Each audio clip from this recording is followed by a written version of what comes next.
welcome to the Bernie Kosar Show. We've got the legendary quarterback himself alongside the top dog, Hanford Dixon. How we doing, guys?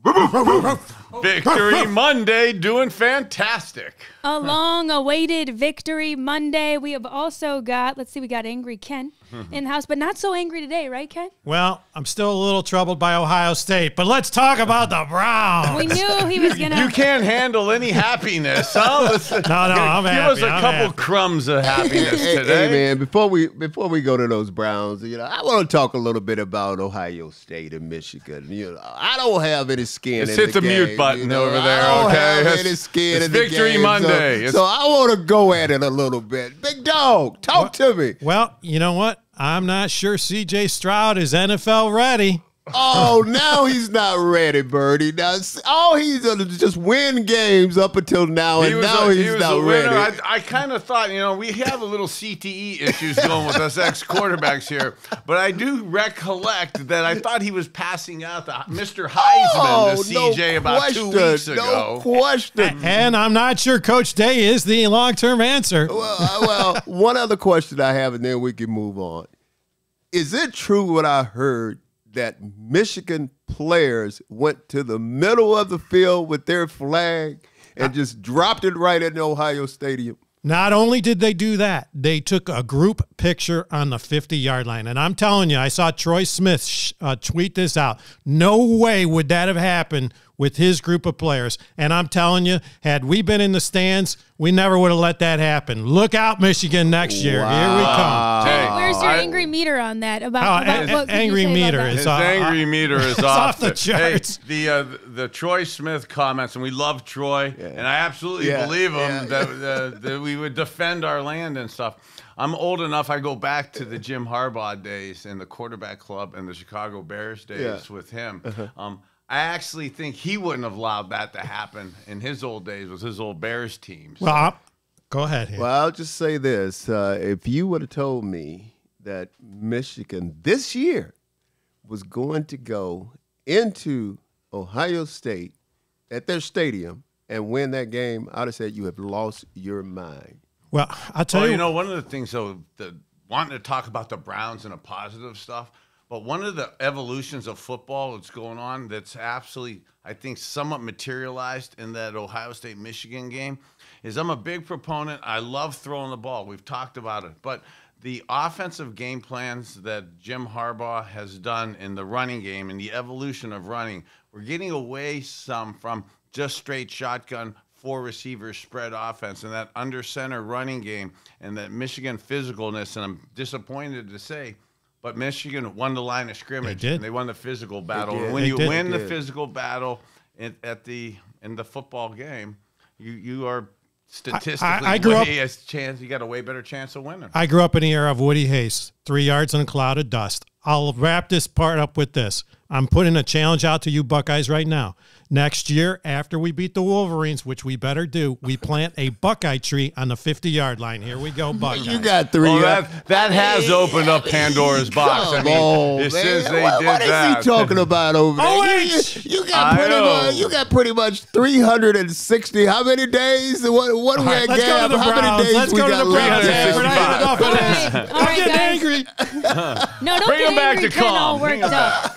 We got to get back to the Browns because we've got so much to talk about. First overtime touchdown since 1991, by the way, and it comes at home against Tom Brady. Super happy for Jacoby. Let's get into it with our opening drive.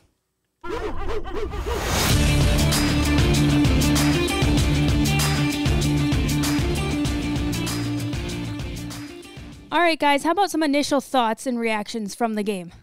Well, we talked about last week how it seems like a far-fledged plan to go undefeated the rest of the season and to get into the playoffs with a 10-7 record. We laid the first step this week, beating six-time Super Bowl guy Tom Brady. And the way we played this week in getting the W is one of those type games, I think, that could really galvanize a team and create that locker room inertia, coupled with Deshaun coming back this week, is something that absolutely was absolutely needed. Well, I think some of the things that we're going to get into during the show today, I think the defense finally showed up. I mean, they finally showed up because when you look at, I don't think we played a decent game on that side of the ball since the Cincinnati Bengals game. And they came to play. I mean, they really did. You could tell they was focused. They wasn't blowing their assignments. They were doing everything that they were supposed to do.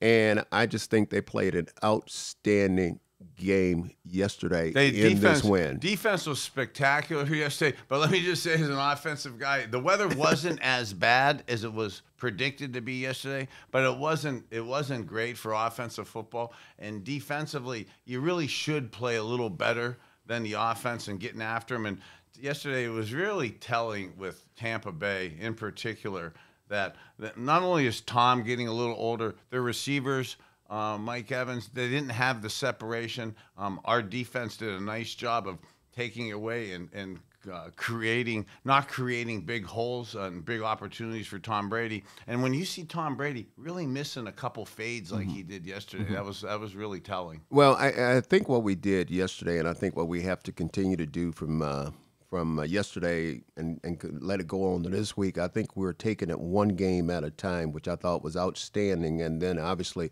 we'll take it again this week against the Houston. But my question, I have a question for you, Bernie. And you just hit on it. I mean, obviously you were talking about Tom Brady and how he missed some throws yesterday. I mean, not necessarily on the same page as his receivers for whatever reason. I mean, I don't know. I was watching the game, and I don't know. What do you think? You think it's time now, or for him to like hang this thing up, or shall he? You know, obviously, some players, you know, it's harder than others, you know, to give this thing up. But I don't know. When I look at Tom Brady, it just wasn't Tom Brady yesterday. Yeah, you know, there's nothing more awesome than to be the NFL quarterback, to be a top-tier, leading, winning NFL quarterback. There's nothing better than that. And then actually there's nothing worse than not being a winning quarterback. And then you have the responsibility of being out there and somehow, some way, getting your team a W. And you see Tom now at 45. He's really struggling, and it's that much more challenging to end up with that W now. And coupled with this, I also say, too, us QBs, we're victims or beneficiaries of the guys around us. And when you're getting older and maybe your game, almost like the Bill Belichick statement of me, diminishing skills, which is happening with age. It was happening with me. It's happening with Tom. All of us. It happens with all of us. And I love Jason Light. We talked about him, the general manager for the Tampa Bay Buccaneers last week. He was with me, the Dolphins, at the end of my career, the beginning of his. But your victims are beneficiaries of the guys around you. Tampa Bay is also old on offense. Boy, yesterday, I want to give our defense and our defensive backs in particular awesome credit for covering. But those guys, they did cover good, but there was not much separation. And when Mike Evans is not really getting open, they had some injuries there, and he really didn't have many guys to throw to. And when he did, he missed those throws. I have a quick question for you. Do you like our little cups I had made up? You know, you taking credit for this cups? I'm gonna take Hanford's cups, the Bernie Kosar show with the top dog Hanford Dixon. You kind of like those? I really like them. I want to give you credit for it, but I think Gav was in charge. Oh no, we don't have to give her credit, do we? No, there she is again. Mackley, I got my coffee. I got my CBD THC oil. A little Diet Dr. Pepper in here. Yeah, Hanford, how is that Diet Dr. Pepper in there? You got a few ice cubes or what? It is absolutely delicious, and it's cold, and I am just having a blast. We always got to make sure this guy has a diet. That's right. We learned the hard way. You got to have more than one in the fridge. CBD drinks. We don't need. I don't need my pain relief today, my spray relief, because we got a W. So we're in good health today. Well, you know, guys, before we go to the plays, I got to jump in here because I know as Angry Ken, I've been down on the defense. But some of you know I live in Naples, Florida, and Tampa is the team that Naples follows. So we get every sportscast, all the games are down there. Up until yesterday, they were claiming this guy, Tom Brady, is ageless. You should see the games he's playing, and that offense has been clicking. So I know it's easy for us to say, man, he doesn't look like the same Tom Brady, but I'll tell you what, for the past few weeks, we've been watching him down there, and so I got to give it up to the defense because I've been hard on him. Yeah. But they play good. And to the defenses, and kudos more to the defense. You know, there's been a lot of talk, not by us, but by people about Myles Garrett and not making plays at the end of games, not making special plays. Please, let's rest assured. Myles Garrett was, not just because he came on the show last week and because he does so many awesome things in the community on and off the field. God, was he spectacular yesterday. He was unblockable yesterday. Through the course of the whole game, the poor left tackle was in DEFCON mode for that yesterday. But for him, for 2.5 minutes to go, to make those plays on third down, to get that sack, to get us the ball back with awesome field position, to get that score, and then to make that sack in overtime. You can't, as a defensive lineman, impact a game any more than he did yesterday. So hats off to you, Myles. God bless you. You know why I'm laughing over here? When you're sitting there and you're talking about Myles Garrett, the thing that just popped in my mind, did you see that suit he had on yesterday? I mean, he pops in the stadium, and I should have told Big Play to maybe have a shot of this, but it was so funny. He pop into the stadium, BK, and he's got this white suit on, and I think the suit has got dinosaurs all over it. I mean, just in the middle of his back, all over his pants, all over the coat, and the whole works. And I'm like, what the hell are you? Where are you?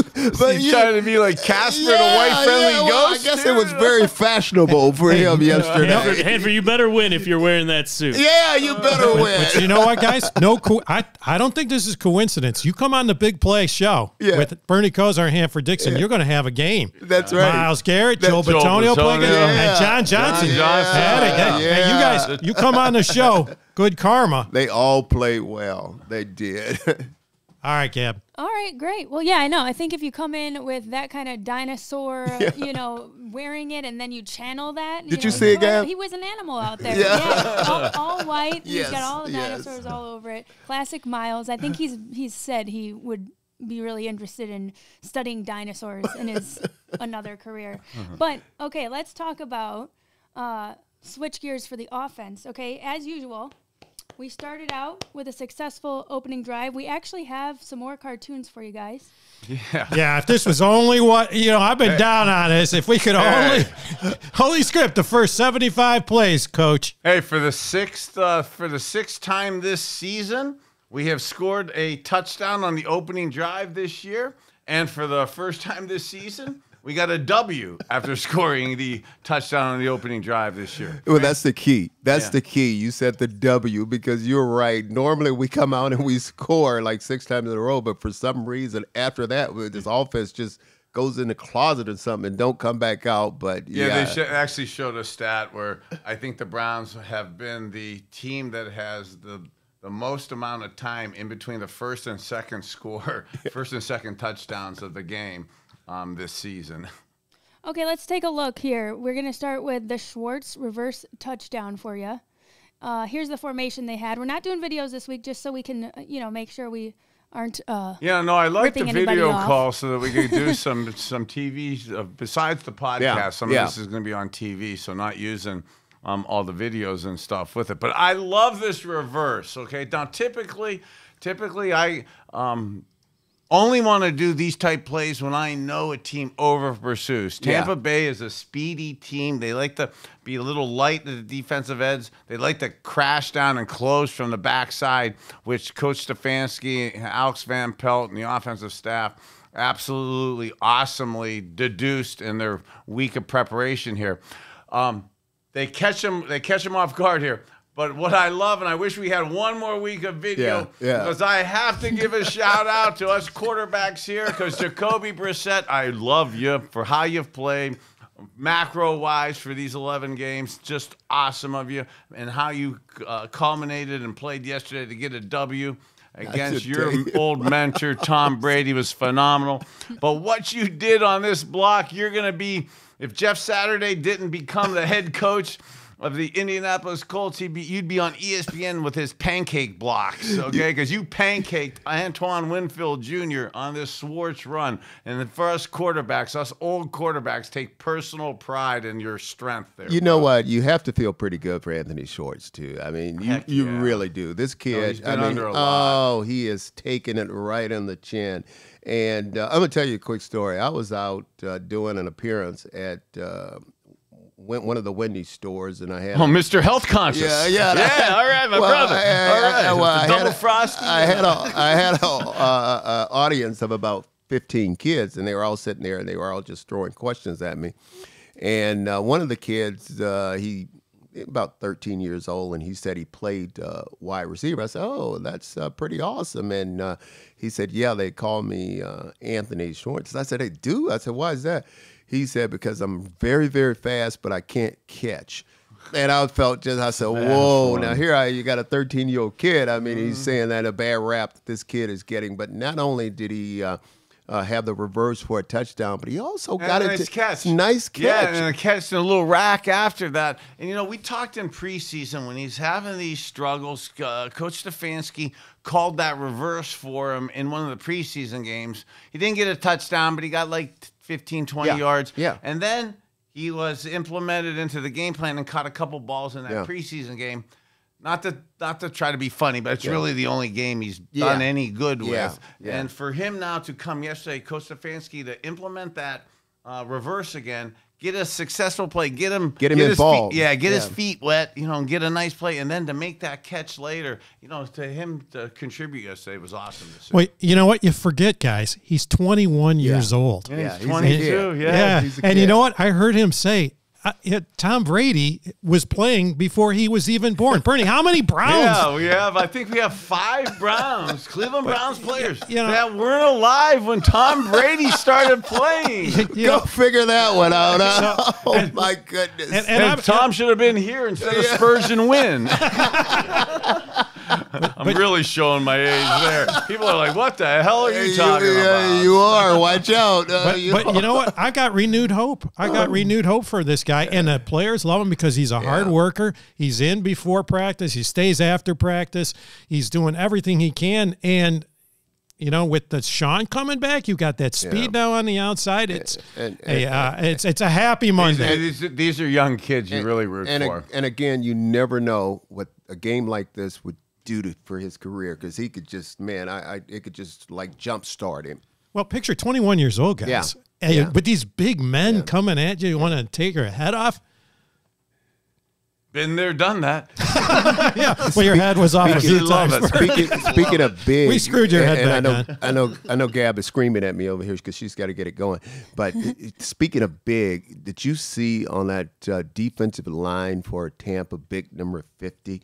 I mean, I think he's about 360 over there on that defensive line. We saw him in pregame down by when Webb was smashing guitar. I'm telling you, he's like 3 humans put together, man. Goodness, he's circular. He's huge. I mean, he's huge. All right, Gab, I'm sorry. Joel Bitonio took him out. You're good.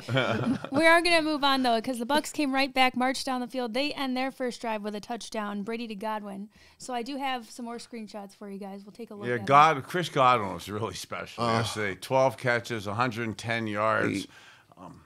He had a great game. I mean, a great game. And you could see they had a classic battle out there with him and Denzel Ward. And you could see this route. I wish. What more could Denzel have done Oh, you know what he did? He could. There's nothing, because there's not two much. things. This is textbook route running. Textbook ball placement, timing.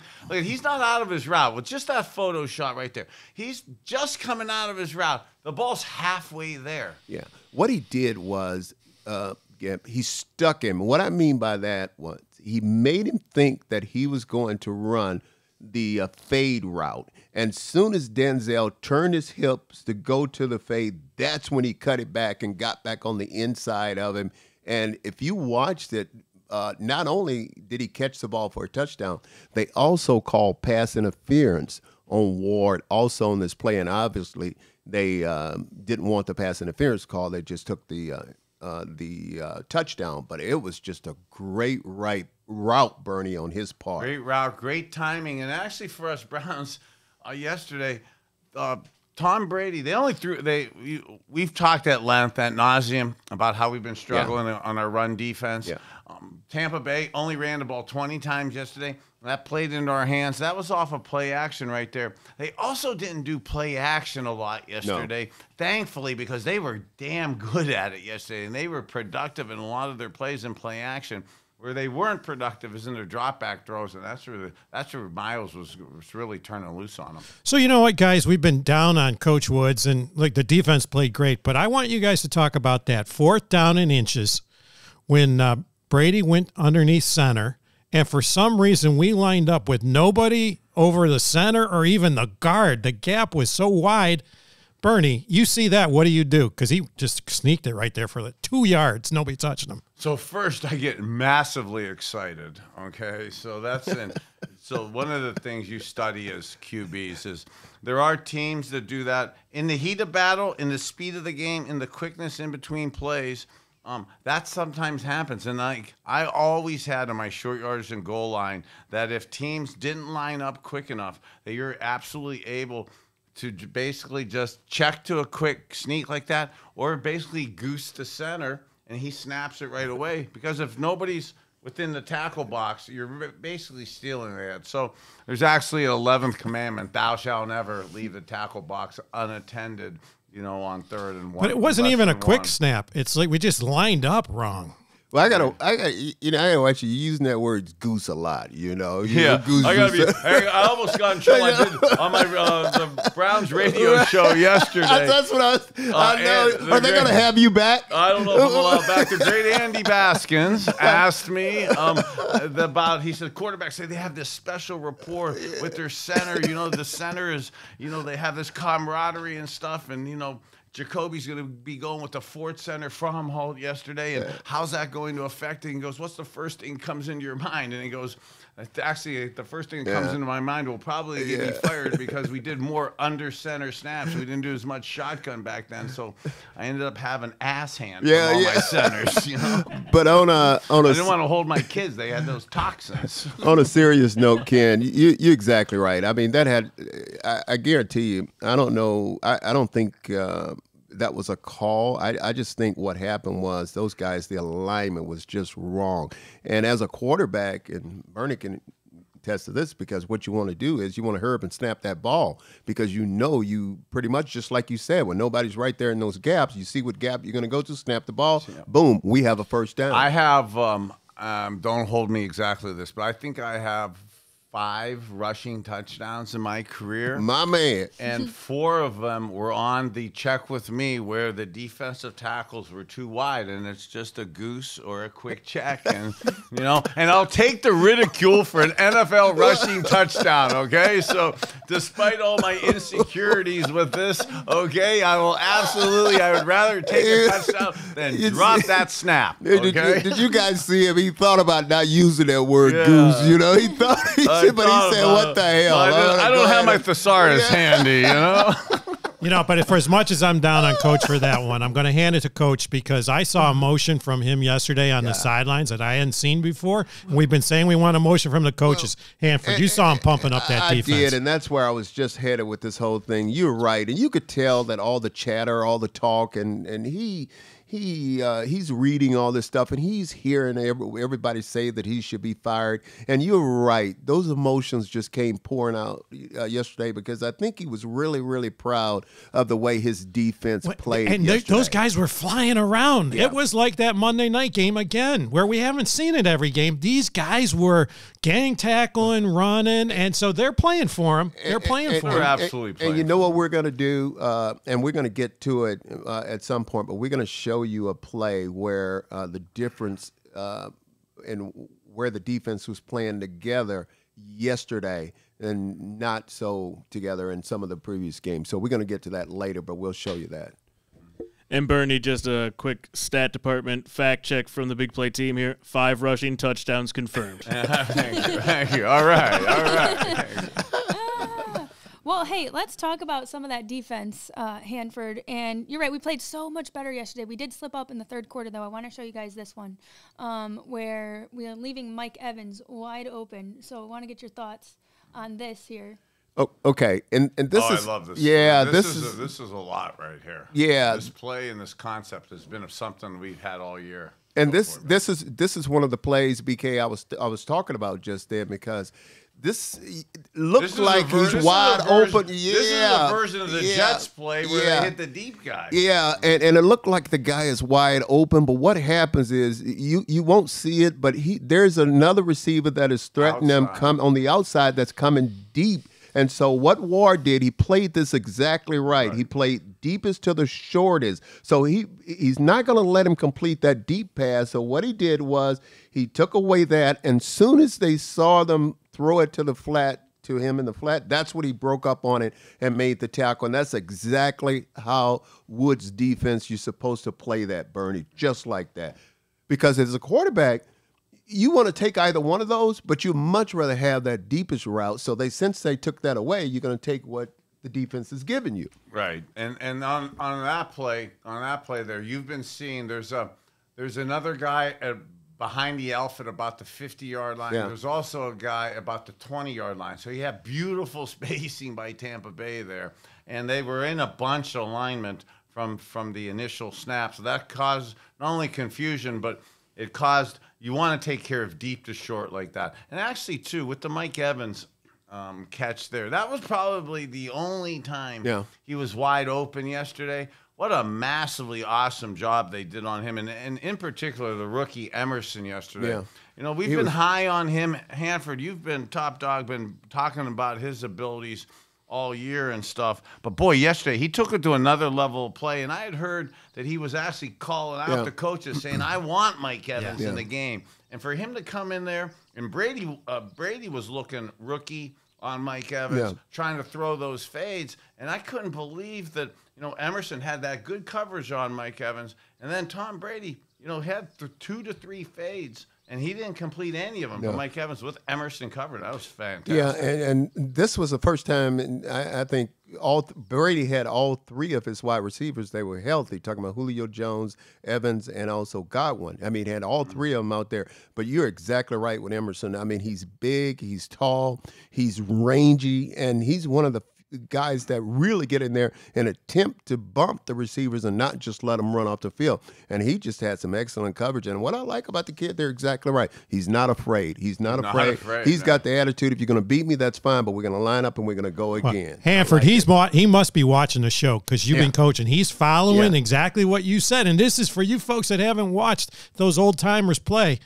Hanford Dixon, that's how he played corner. What do you mean, old timers? What are you talking about? Hey, give me that meter over there. I'm about to explode now. I'm still a little salty about that Buckeye, rubbing it in that Buckeye. Okay. Old timers. That's actually a response to we call old timers the Metcalf, Slaughter, Mack yesterday. Hey, kid, I guess I deserve that one. Okay. No, but I'm telling you, you disrupt that receiver at the line. It throws off the timing, and that's not what's been happening with Tampa Bay. I've been watching this team play. Their timing was off yesterday. Again, give it up to the defense, and he had a great game. And I'm going to say this too, and it drives me absolutely up a wall watching some of these defensive backs.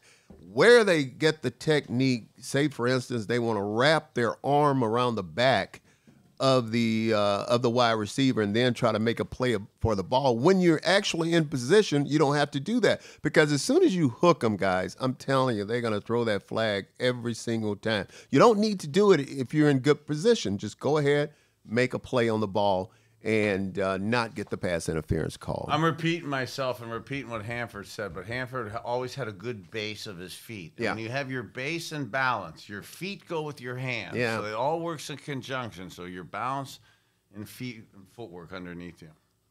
Guys, how about we talk about maybe the best catch we've seen this year. Oh, bring it on. Bring it on, gal. All season long, it seems like all season long the Browns have found ways to lose the game. Games that looked winnable the whole time. It looked like we had chances. Wait, you've been around Angry Ken too long. Come on now. Skew this question another way now. Come on. But it's true. It's true. This was different because we found a way to finish. Well, at this point it was tied up, but still really great. Don't mess this up with the facts. The defense put us in good position. Let's take a look at Brissett to Njoku and the sick This is catch. so we do gorgeous. have the screen grab of the catch. Hey, Gab, let me ask Bernie a question on this one while you're setting it up, too. Can you tell me why our best, pretty much one of our best receivers, they're going to put just one guy on him? I mean, yeah. Are you kidding me? So for scheming up, there's so much. We could talk about this play for hours right now. And then kudos, David Chief Njoku. You matter. That is so phenomenal. That catch yesterday. That is, I mean, besides we're biased. The game-changing for the game, game-changing for the season. One of the elite plays that you could see. There's a lot of talk about how that play was even called. Jacoby didn't like it in the day or two before the game and putting those 3rd and 4th down plays in the red zone together, and they kind of talked themselves into it. And as I look at the play, I think it's just such a genius game planning of that. And really for 4th and 13, now we talk about Angry Ken getting grumpy at Coach Woods and our defense. My God, how you let David Njoku get man coverage against a middle linebacker. And Bush is a great linebacker, but he's a middle linebacker. Matchup is impossible to get that. I mean, you go to church to pray for a gift like that. On 4th and 13, there's absolutely no way you should be able to get a one-on-one like that. So, just to create that matchup, kudos to our coaching staff, play calling, and game planning to get that play there and have that opportunity to save the day. And then for Jacoby, probably a little high, not as high as he wanted to throw it. But for David Njoku, a high jumper from high school, a state champion high jumper at 265 pounds at 6'6", to make that jump. Look at that. Gorgeous cartoon. I want that on a T-shirt. With the catch of the year. Chief, you saved the season right there. You saved the season. Seriously, not to over-dramatize this, but that is those are career-changing. Those are game-changing. Yeah. Those are season-changing. And that's, again, it seems like, look, we got a 4.8% chance to make the playoffs, okay? It seems like a pipe dream. It seems like I'm back drinking again, okay? There is that opportunity here. And when you have a game like that yesterday, you got Deshaun coming back this week. Okay, this is the time as a team, you want to galvanize yourself.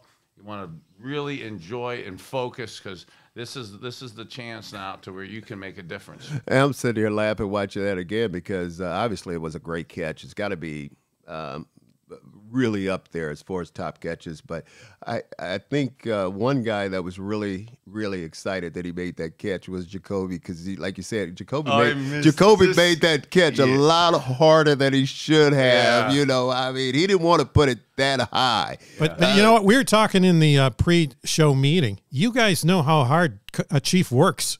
Tell him a little bit about those drills that he does. It's no coincidence he catches that ball one-handed. So and it's a little high, but he's a big target too, Bernie. So how much easier does that make it? He's a huge target, but his hands. Not to drop names, but hanging out with the Njoku brothers and stuff, playing some of the games that the three brothers play. You know, playing one-handed catches. Their training regiments are just awesome what they do. And all the unique types of training and balance and hand-eye coordinations. You check out some of the stuff he does on some of his personal stuff.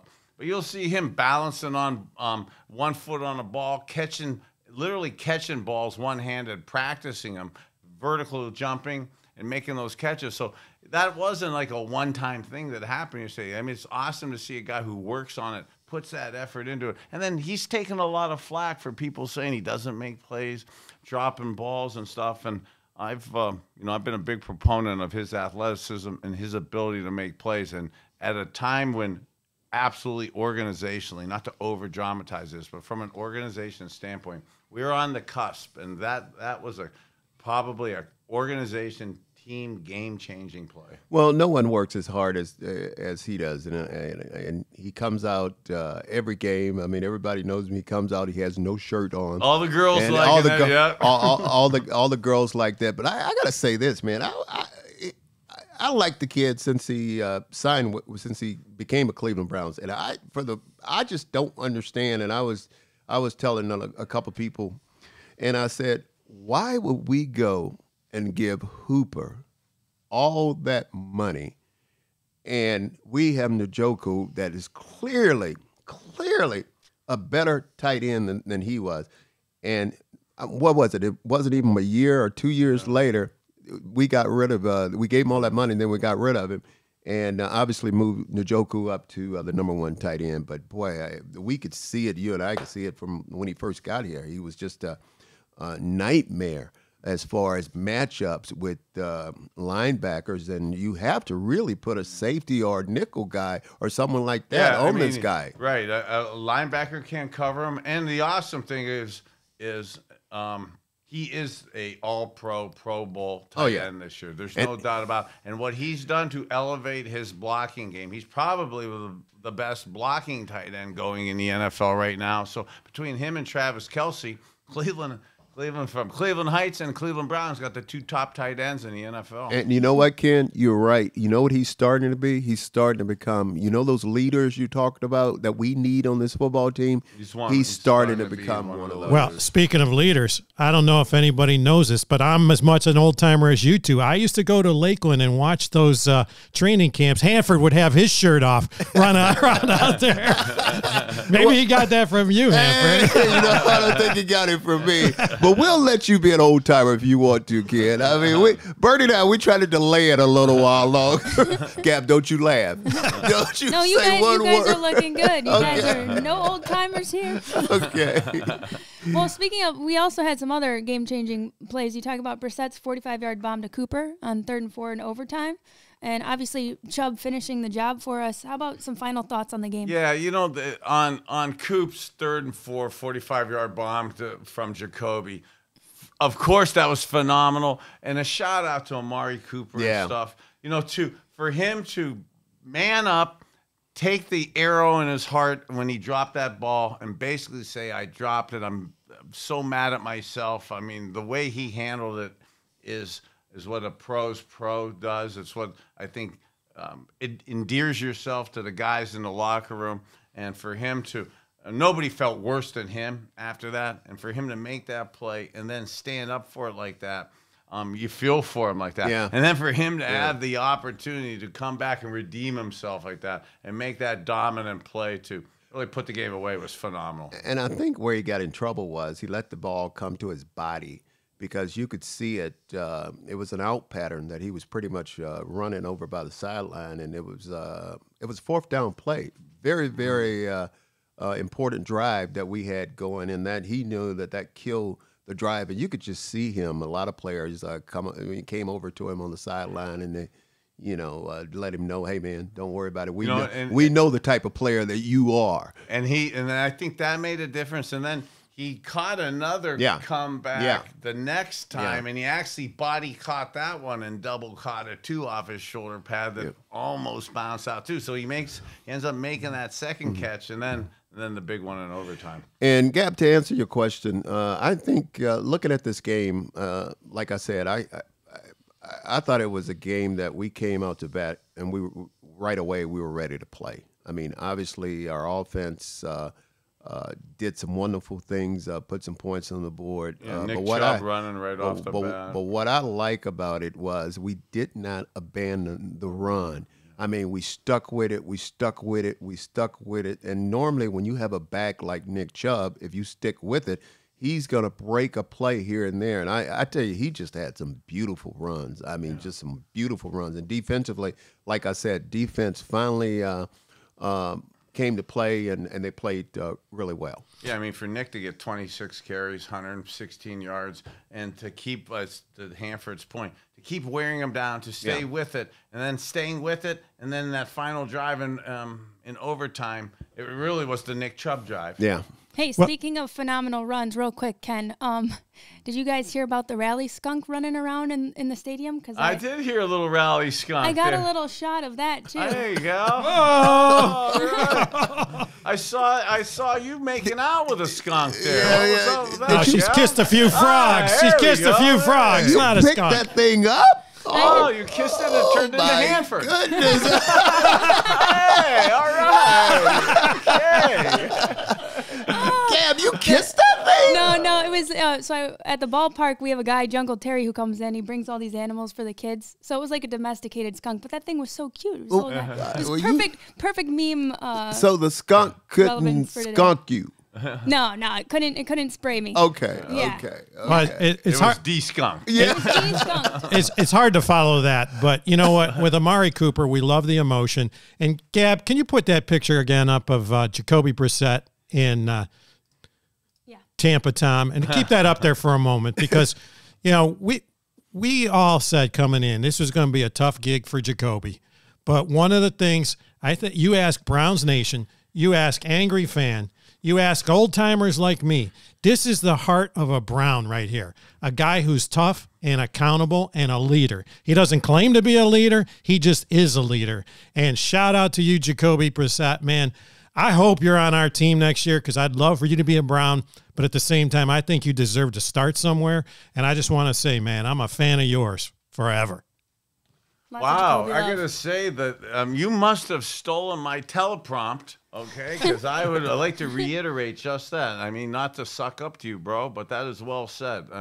And for Jacoby to do what he's done and to handle a tough situation like this and to keep getting better and to play at an elite level. I mean, people are saying, hey, shouldn't he be the backup quarterback forever here? He has the top 10 rated QBR in the whole NFL. He should be having aspirations of starting here right now. I mean, after finishing out this year, he's shown he belongs in this league. And that was one of the questions that I think one of the reporters asked him this week. And the question was, does he see himself staying in Cleveland? Is he going to does he want to be the backup, or and he avoided that question. He said, "I'm not going to answer those questions right now." And you guys are exactly right. I mean, he played a lot better than I thought. And I got to say, I don't know him as good as I want to know him. So Jacoby, call me anytime for anything, brother. Yeah. But I actually think he's so mature. He's so good at what he does that this Coach Stefanski mantra of a day at a time, a game at a time, win the week, want to know this week. I really believe he is just focused in on this week, this season, and after this season, he'll determine this stuff. Absolutely. You know, the way he took that last drive in regulation, got us the touchdown, and then got us the win in overtime. You know, the stats weren't as good as they were last week in Buffalo, but to me, that was a way better game. That's a leader right there. That's a champion. 23 for 37, 210. You know, he had a 75 quarterback rating because he had the one pick. But the one pick was a Hail Mary at the end of the second quarter. And actually, the one interception was as gorgeous a play as he could have done because to throw the ball off his back foot 63 yards into the end zone like that was a damn good throw. Well, that takes us now into the Sean Watson era. And, hey, the young man paid his dues. He's out there. We're going to talk about the football end of things. Guys, what do you expect next week with Deshaun Watson? Because, he hasn't played football for somewhat 700 days. You don't just walk right out there, I don't think. Guys, what do we expect? Well, I got to tell you, Jacoby, it appears like he made it easy at the transition. Jacoby's play has their offense, and Jacoby's at a level of play that is absolutely impressive to me. We talked about this on a podcast the last couple of weeks, and I believe this so much when I started being massively comfortable with me being able to play. About 5 or 6 games into my second year, the game of football really slowed down. And you heard Jacoby Brissett say a couple weeks ago that the game's slowing down for him. He's able during plays to really analyze, process, and come up with decisions, good decisions during a play because the game's almost in slow motion for him. That being said, Deshaun, how he played, he's played one game in 700 days, a preseason 1 quarter against the Jacksonville Jaguars. And that was almost a precursor to what I think we're going to see on away stadiums. It was obviously the fans really hostile, the vulgar, the type of things you're going to hear. It's going to be noisy, that type of statement. But the speed of the game I'm worried about for Deshaun and that not playing in 700 days. How quickly you're able to get the feel for the pass rush, for the timing, when to let the balls go and stuff. So this is the type of game. Having Houston 1-8-1 right now, having a team that's struggling, I hope they continue struggling. I think he'd be okay. I mean, I really do. Obviously, he's played a lot of football. He's played a lot of football in the National Football League, and obviously because we gave him that big contract, $250 million, we just gave him it all guaranteed. But I think what this guy will do is, and I've never played the quarterback position, but I think he'll get out there, and you talked about the speed of the game. I think what he'll do is he'll make sure he hit his outlets, a lot of his outlets, like in the beginning. But I just think the game, he will be okay because this guy can play. He can play, and he have his legs. When you watch Jacoby Brissett run, that's nothing compared to when you're going to see Deshaun, because this guy has some wheels on him. Well, that and I really would recommend too is look, you haven't played in almost 2 years. The game of football is emotional anyways. Yeah. You're going to be emotional coming to your original team to come and play and stuff. I would really recommend to just be yourself. Try to play within your own emotional tools, within your own physical. Don't try to do everything too much too fast. And that's what I mean by those backs, your backs coming out the backfield. Oh, yeah, knowing where your checkdowns are, knowing where your help is, knowing where your outlets are. Yeah. You don't have to make a big play on every play. That RPO, though, we're going to see some of that run play option. That's something that's been missing. You throw that in with the speed of a Schwartz, and you got the tight end that can go out now. All of a sudden, this offense looks a lot different, and you sustain drives. You know what? That RPO can get that third down, and we're not punting.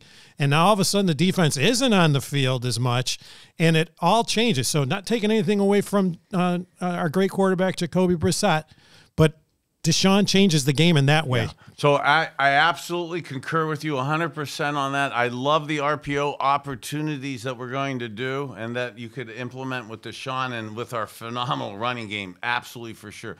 But to my point of the 700 days of not playing, what I loved with Mike McDaniels and Tua down in Miami, when he does that RPO stuff, that's actually really quick decisions. You mentally have to be on your mental game really quick to decipher what you want to do off of what I see and read. And because I haven't seen and read you doing that in the last basically 2 years, how quick am I going to be able to really analyze that and make that decision, putting the ball in, putting the ball out, trying to get that accurate throw?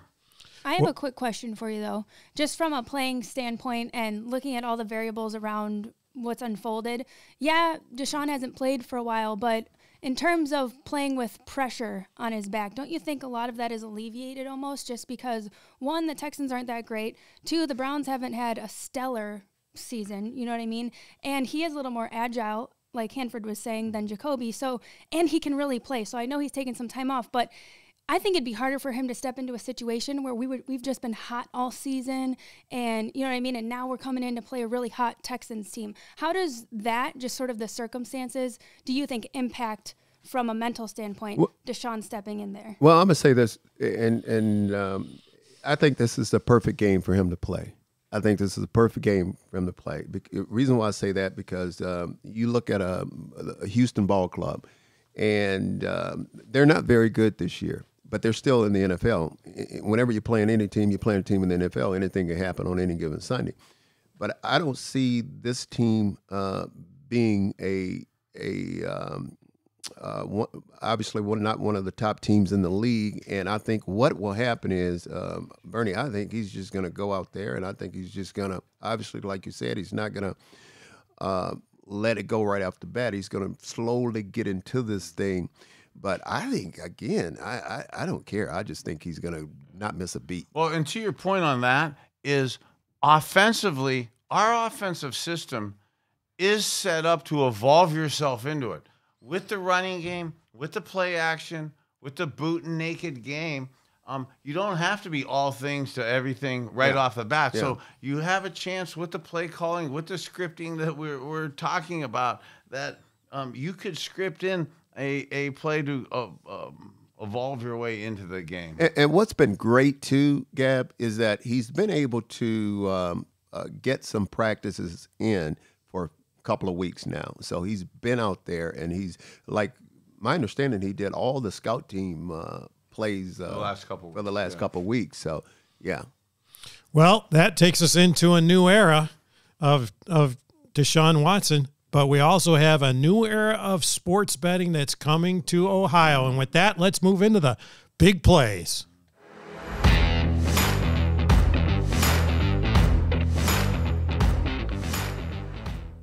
All right, so we've been teasing it, ladies and gentlemen, and now it's time for the big reveal.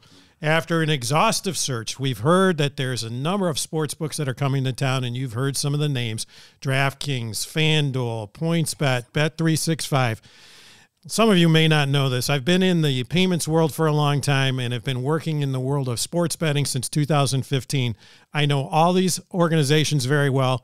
I've met with many of the C-levels of these organizations, including traveling to Europe and meeting with a number of these organizations that are headquartered in Europe that are coming to the U.S.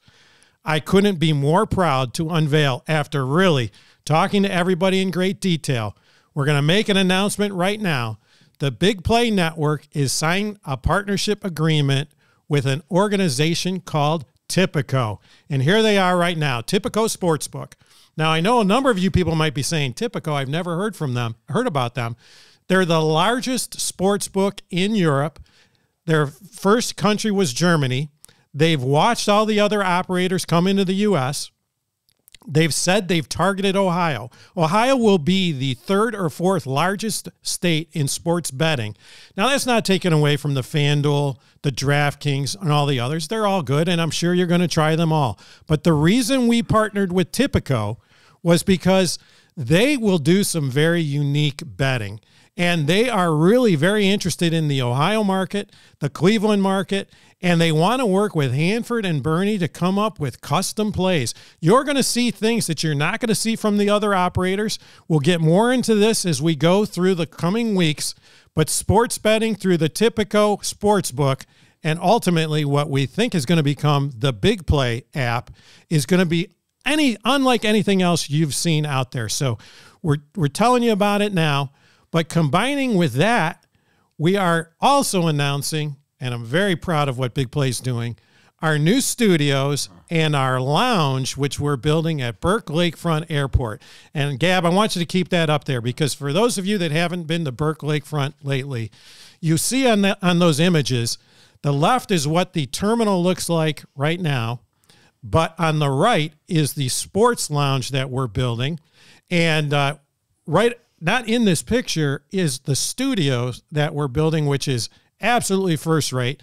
By next year's season of the Bernie Kosar with Hanford Dixon show, we'll have you guys in the studios there, and we invite the public to come down and be part of this and watch. And it's really very exciting, and Tipico is behind this. As a matter of fact, you see there, the goal is to have this open by March Madness basketball.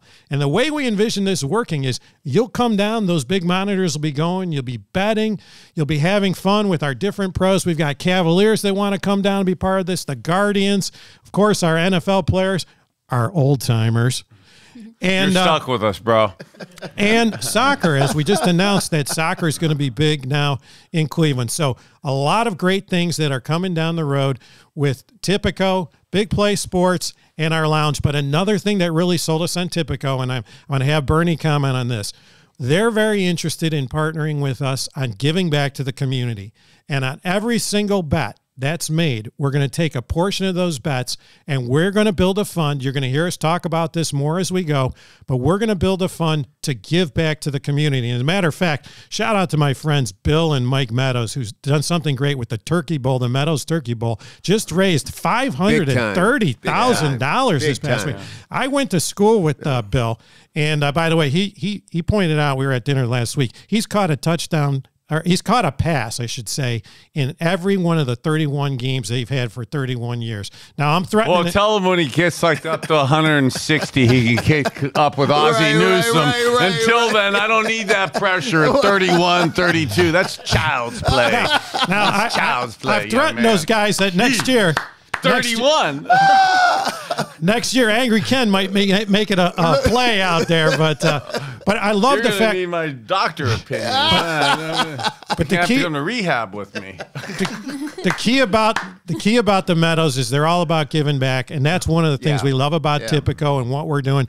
Bernie Hanford, talk about what we want to do with the and community. we're joking about it, Yeah. but it's actually I'm joking about it because I'm just so proud to be involved with all of us and be involved with this. You've heard me talking about it at the community. I mean, we really pride ourselves on what God's given us, but we're really so blessed to be able to give back. And I use the phrase, we're able to do well by doing good and stuff. And some of our other teammates aren't really as health-wise or financially Right. aren't doing as good. So many people in different parts of our community are really being challenged with stuff that's going on. So community really is at our core, and being able to develop these type of programs and be able to give back and help and genuinely make a difference for some of the great things that have happened with us, and being able to kind of carry that message forward. I'm proud to be able to be part of this. Well, and I have to give you a lot of credit because when you came to me with the idea, I just thought it was an excellent idea. Obviously, I'm like you. I'm aware of some of the struggles for a lot of the guys, and that's why I thought it was just a great idea. And also, Ken, I got to piggyback on what you said about medals. I will watch that. I've never been to the Turkey Bowl, but I'm aware of it and all the good things that they do out there with it. I was shocked to realize how much money that they have actually Over $3 raised. million. Yeah, I was really shocked that it was a number like that, but kudos to them. Yeah, and that's the type of thing we're going to do. In fact, we're going to next year as we get into the that season, we'll have those guys on. But it's about giving back, but at the same time having fun with it. So there is sports betting, and again, we want to remind everybody this is your play money. If you feel like you've got a challenge with this getting out of hand, we want you to call 1-800-GAMBLE in Ohio or reach out to the Big Play Network. We'll see that we get you the help. But for those of you that want to have some fun and are able to do it, we've got our 1-star play of the week. Let's bring it up here, Gab. And this one is going to be, we talk about we've got to stay involved with our division here. We've got the Bengals. And by the way, there's a path for the Browns to get to the playoffs. The Bengals have a tough schedule, and it's the Chiefs heading into Cincinnati land. Chiefs favored by 3. Bernie, what do you think? Well, the Chiefs are a little bummed out from last year's outcome to that game. I want to start betting now with my heart, so I want the Bengals flat out to lose because I'm the eternal optimist on the winning streak that the Browns are going to continue. But I just love Joe Burrow, and anytime Joe's getting points at home, I'm a Joe Burrow guy. And I'm now betting to win money. So and with that said, I'm going to agree with you. I think the Bengals. I like them right now. I like where their football team is, and we always talk about winning in November, pretty much the end of November and December. Yeah, I mean our great coach yeah. Marty Schottenheimer. November is moving month. Yeah. It's important to put yourself in a position. In And November. they are starting to do that right now with that football team. I'm So, all in on the Chiefs. Yeah. Oh, Travis Kelce, come on. We love Travis. Yeah. We love That Travis. doesn't surprise us. Chiefs. All right, let's go to our 3-star. All right, there's a lot of Bronco land. How Oh, come my they didn't have this hell in Denver when we played? yeah. Broncos, bring it back up there, Gab. Bring it back up there. Heaven We when I was there. got Denver traveling into Baltimore, and there's problems in Baltimore. Yeah. There's problems in Denver, but the Broncos are 7.5 point, I hope they both lose. Yeah. maybe a tie. You better watch out now. Ozzy watched I this love show, Oz. so you I better. love you, Wiz. Okay, man, I'm scarred. I need you to lose, okay? Because we're gonna finish 10-7. Okay. I am. I got to go with. It's as bad as the Ravens defense is playing right now. I think they're at home, and I think they'll get it done. I'm going to go with Baltimore there. Well, I'll tell you what, they got a quarterback issue over there in Denver right now. I don't know if you saw what's going on with Russell Wilson. I'm sure you guys saw it. Yeah. Russell Wilson arguing with the players. You hear. That's really interesting to me because Russ is really a good guy too. So I don't see him having adversarial issues with his teammates. Well, BK, you see, Ken got it wrong. He said Russell's smart enough to know you don't argue with one of those big guys. It wasn't Russell. It was the guy arguing at Russell. Russell just, I'm just going whatever you say. We'll deal with it later. He didn't. No, that is what it looks like. Yeah, like man, I got a lot of problems in my life right now, man. I don't need shit from you right now to pile on me now. Okay, my life is spiraling downward. Okay, I'm stuck in this hellhole for 4 more years. Okay, I'm gonna be 2 and 14. Yeah, I don't need you right now. Go ahead and say what you want to say. Get it over with. We'll deal with that later. This is the beauty of NFL football, though. We get so mired into what's going on in our little world of Cleveland Browns and hardships and problems. Every city, you lose a game and they're jumping off the cliffs. I got my buddy Eric lives in Buffalo. Yeah. He's ready to jump off a cliff half the time. He's not, get the coach isn't calling. And he's not jumping off a cliff. He's jumping off a snow pile in Buffalo. And then Lamar Jackson, guys, with the tweets. And we were going to put the tweet up that Lamar Jackson had yesterday, but Gab said, no way, the censors will be thrown off the internet for what he tweeted. The tweet's up there. There's just no words. There are no usable words. He took it down in a hurry, But, we were joking. We were joking. So that looked like one of those ones where you're on a team bus going to the airport, you read something, you're grumpy, you haven't eaten, so you're just in a bad mood. You just put something out, and then you get on the plane and you fly and you go, man, I screwed up. That flight lands, I go, let me delete that shit. Let me get rid of that. I didn't mean that. Somebody got my Twitter account. All right. Well, we talked about Deshaun coming back, and that's our 5-star, guys. Deshaun Watson, over, under on yards. What do you think? 240 yards. Can he do it, Hanford? I think he can. I'm gonna go with the over. There's there. No way I'm bringing any negative karma. No negative karma. All right, we're going north of 240. I'm all in on that. And Deshaun, we're behind you. Jacoby, we love you. Deshaun, you're now taking over the team. We can't wait for you to come on the Big Play Network. And with that, I'll turn it back over to Gab for the 2-minute warning. All right. You got it. Dave, you got one more thing? I was going to say 4.8% chance of the playoffs after that win. I'm going to sound like a massive homer on this, or just like I'm saying this to be positive. I said it last week. Nobody, and we said it through the course of the year. Yes, our defense has been struggling, but going into the year, we thought we had a top-tier defense. You don't want Myles Garrett and Jadeveon Clowney rushing you in December and January. Myles and Jadeveon Clowney showed yesterday what they're capable of, what the rest of the year could look like in those bad field conditions.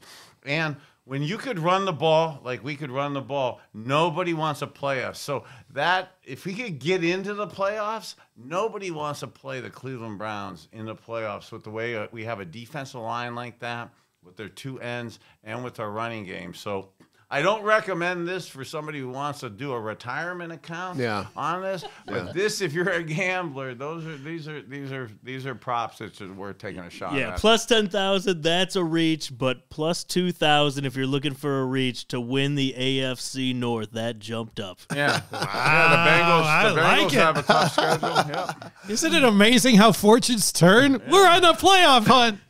Hey, 1 week we went from suicide and putting that nail in the coffin to You know what I used to always say? All we wanted was a ticket to the party, because once you get a ticket to the party, anything could happen once you get to the party. But you have to get that ticket to the party. And what did you say? 4.8%. 4.8%. Well, is that what we sang that Bing Crosby song? We do not want to be home for Christmas. You know. All right, guys. How about a 2-minute warning? Talk about anything you want. So my 2-minute warning this week is that stand by. I'm going to run the video. You ready? Hold that thought. Hold that. Production. We got a cool little video. Okay. Let me see that cool video. Oh yeah, 2-minute warning starts now. On my promotion we have John Carroll here in Cleveland.